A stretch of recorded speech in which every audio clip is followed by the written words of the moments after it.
The Devil by Alicia091. I always had a problem with sleeping growing up. Many times I'd get sleep paralysis, but after I blessed my room, it hasn't happened in months. This happened to me about a year ago. I woke up in the middle of the night, frozen. If I tried to move, I'd get a really loud ringing in both my ears. It would get louder each time I moved. I was terrified. I was too scared to open my eyes, but I felt a presence of someone in the room with me. My room isn't completely dark because I have a small blue nightlight. I open my eyes and see a very tall and dark figure with two horns on each side of his head, just standing there in the corner of the room facing me. I panic and try to move my body, but the ringing gets louder and louder, and I can feel myself crying. I close my eyes, and in my head I start saying, "God, will you protect me? God, will you protect me?" Then I hear a low, evil voice say, "God can't help you anymore." The Old Man in the Well by Hot-Blooded 1988. Keith was 12 years old the first time that the Old Man in the Well spoke to him. Keith was out playing after dark on the family's small farm near the well. The old well had beams supporting a rope and pulley with a bucket attached, even though Keith was told that the well ran dry before he was born. Suddenly, he heard someone say his name in a slow, raspy voice. Keith whirled around and saw no one. A look of confusion spread across his face as he heard it again. "Keith." This time, it was said with more force and a bit louder. The voice sounded like one of the old farmers who liked to smoke, thought Keith. Looking down the well, Keith heard the same voice asking, "Have you got anything tasty?" Keith couldn't see anything past the first 12 or so feet down, even though it was a full moon. "Who are you? How'd you get down there?" Keith asked. "If you give me something tasty, I'll reward you," replied the voice. All Keith had were some cookies that he'd stuffed in his pocket when he was leaving to play. He put those in the bucket and lowered it. He had lowered it nearly 40 feet and was literally at the end of the rope when he no longer felt the weight of the bucket on the rope. 20 seconds passed, and he felt the weight of the bucket again and began to pull the bucket up. As he finished pulling the bucket up to the top, he heard the voice say, "No nice." Keith saw a reflection in the bucket and saw a rectangular piece of silver metal about the size of an army dog tag. It was completely flat and smooth. "Want fresh," the voice said. Even though Keith tried to talk to the old man again, there was no response. Keith made up a story about where he found the metal and took it to his father, who took it to town and confirmed that it was an ounce of pure silver. After that, Keith kept it a secret. It took a while to discover that the old man was only there the night of full moons.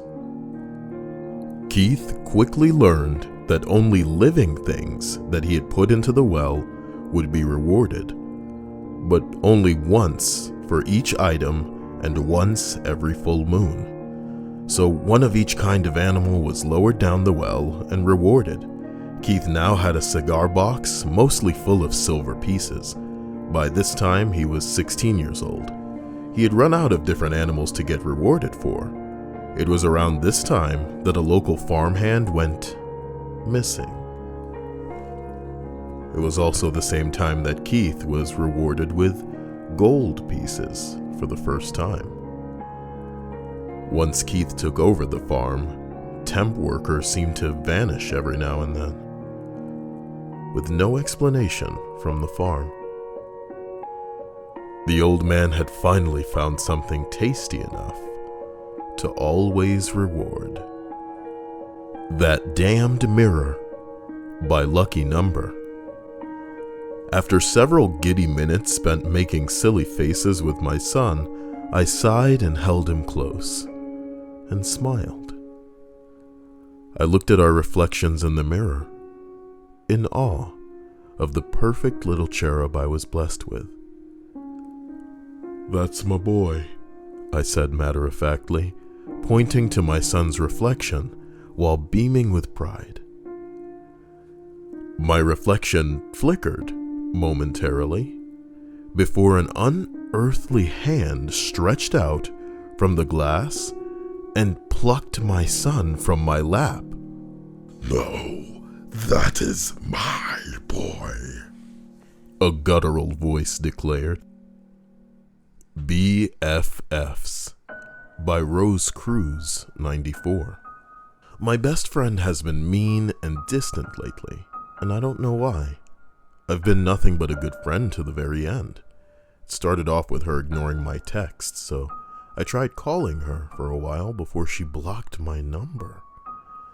As confused as I was, I tried to tell myself that there had to be a good reason for her hurtful actions, so I tried messaging her on Facebook today. Not surprisingly, she told me to stop messaging her and that this wasn't funny. When I told her that I had no idea what she was talking about and that all I wanted to do is fix whatever was wrong, she went crazy, stating that this was cruel and a bad joke. I don't know how many times I've told her that the accident wasn't her fault and that I'm scared, lost, and need her now more than ever.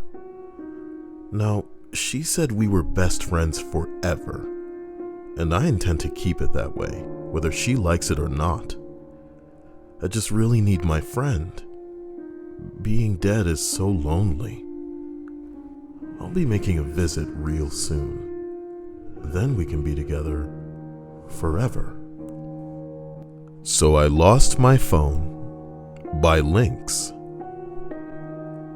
Last night a friend rushed me out of the house to catch the opening act of a local bar's music night. After a few drinks, I realized my phone wasn't in my pocket. I checked the table we were sitting at, the bar, the bathrooms, and after no luck, I used my friend's phone to call mine. After 2 rings, someone answered, gave out a low, raspy giggle, and hung up. They didn't answer again. I eventually gave it up as a lost cause and headed home. I found my phone laying on my nightstand where I had left it.